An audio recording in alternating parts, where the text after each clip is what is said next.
Cette vidéo pour expliquer comment additionner ou soustraire des fractions, mais dans le cas où, quand on regarde les deux dénominateurs, l'un est le multiple de l'autre, c'est-à-dire qu'on arrive à trouver une multiplication par un nombre entier partant du plus petit dénominateur vers le grand. Ça va être le cas pour notre exemple.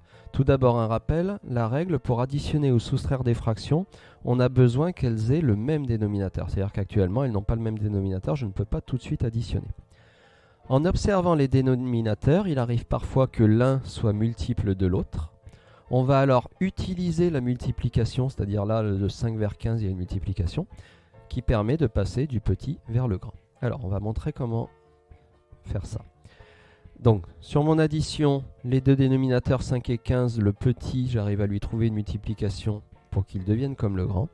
Eh bien, ça veut dire que deux lignes en dessous, je sais que ces deux dénominateurs qui devront avoir le même dénominateur, déjà, ça sera le grand. Ça veut dire que c'est assez simple. Il suffit de se dire, le grand dénominateur, je vais le recopier ici. Seulement, quand on additionne deux fractions qui ont le même dénominateur, le résultat a encore le même dénominateur. C'est-à-dire que déjà, avant même d'avoir fait aucun calcul, je peux déjà savoir que ce grand dénominateur 15 se retrouve ici pour l'étape où je vais vraiment pouvoir faire l'addition, ainsi qu'à l'étape du résultat.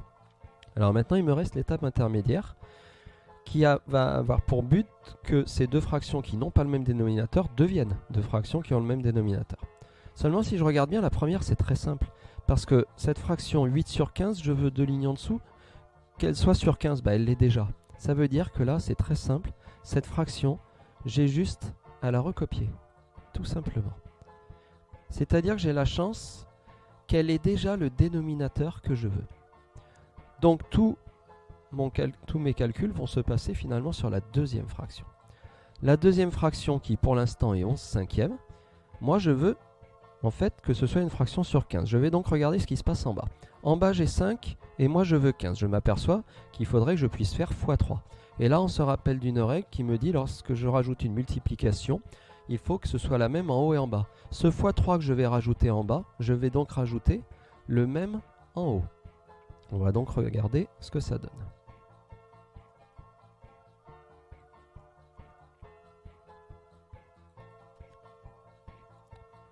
Donc là, je retrouve ma fraction 11 cinquième qui est ici.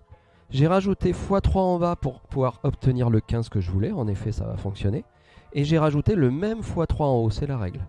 Et en haut, je vais pouvoir finir le calcul. 11 x 3, 33, qui va me donner donc cette nouvelle fraction qui est bien sur 15, comme je le voulais.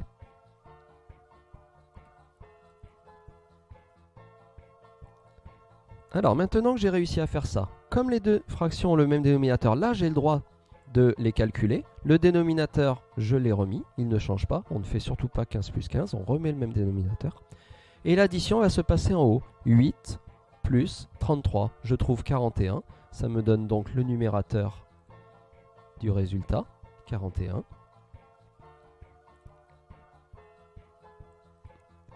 Et j'ai terminé.